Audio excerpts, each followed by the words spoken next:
I've been everywhere. When I say everywhere, I don't obviously literally mean everywhere. My point is I've been basically all over the world. One of the places I've been to is Baghdad, Iraq. Not many people have been there who are not from Iraq. It's difficulty of visas, blah, blah, blah, blah.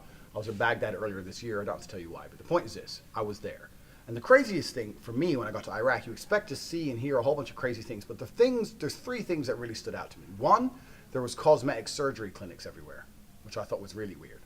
Like, all the Iraqi women are getting cosmetic surgery. The second thing that surprised me, I guess, which I didn't really expect, is that there's money in Iraq. You see some Porsches, inside of the hotels there's Rolex stores, you can charter private jets. There's certainly money in Iraq. Don't be fooled for a second thinking there's no money there because of the war. Yeah, America plundered a lot of it, but there's plenty left.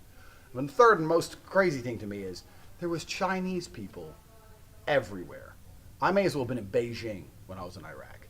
The Chinese were everywhere, and the reason they were there is because China is rebuilding Iraq. You have to understand how the world works, but basically it's very simple. The Western world makes up a bullshit reason to destroy a country. America sends American men to die and spends trillions of dollars turning a prosperous country into a shithole. Once it's a shithole, it needs rebuilding. But the country can't rebuild itself because it doesn't have the technical know-how, doesn't have the manpower, doesn't have the resources, doesn't have the fucking minerals, whatever they fucking need. So they have to go to someone and say, please, can you build our country in return for money? But the Western world won't rebuild the country because they're under some sanction for human rights violations or some other bullshit. So basically, America fucks the country up, and the only person who has the technical know-how, the materials, the manpower, the skill set, and the will to fix their country is China. If you go to any of these countries, China's rebuilding them. Every highway being built in Africa is built by the Chinese. Iraq is being rebuilt by the Chinese. Syria will be rebuilt by the Chinese. The Chinese are rebuilding all of this. American men go and die, and Chinese businessmen come and make fucking billions and billions of dollars in profit. How stupid is that? But that's the reality of the situation. Well, the reason I'm saying this is I was watching the news the other day, and I like to read the news that no one else gives a shit about. If you scroll right down to the very, very, very bottom, you can see some interesting news that isn't reported because most people don't give a shit. But basically, Africa is trying to become prosperous as every other country is, and they're doing huge business with the Chinese. There's schools in Africa now teaching Chinese. Most Africans speak their native language and Chinese. There is no English needed anymore. China are the only people doing business with Africa because, well, three reasons. One, they don't give a fuck about any kind of violation or sanction, what other countries do. Two, they're fearless.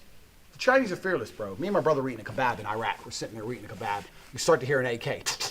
We're like, what the fuck? We start looking around. Chinese don't even look. They don't even care. They're just sitting there eating their kebab, yeah, AK. If you're going to shoot me in the head, shoot me in the head. But if not, I'll go to work tomorrow. They're straight about the money. And this is the third point. The Chinese will go anywhere for cash.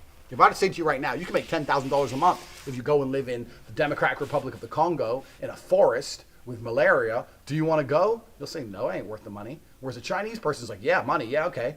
If there's money, they'll go. They don't give a shit where they end up as long as they get paid. And that's why Africa's being completely rebuilt by the Chinese. Every highway, every power plant, every dam, everything that the Africans can't build themselves, the Chinese are building.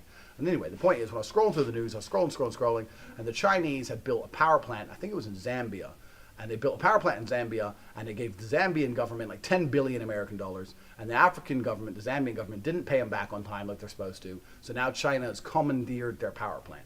China now owns the only power plant in the country, and if you want electricity to work, you better pay us. I'll be long dead.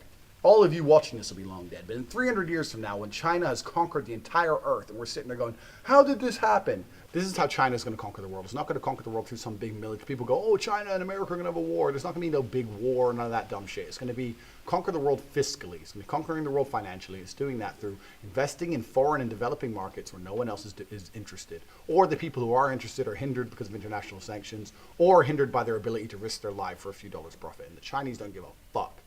That's why China's going to conquer the world.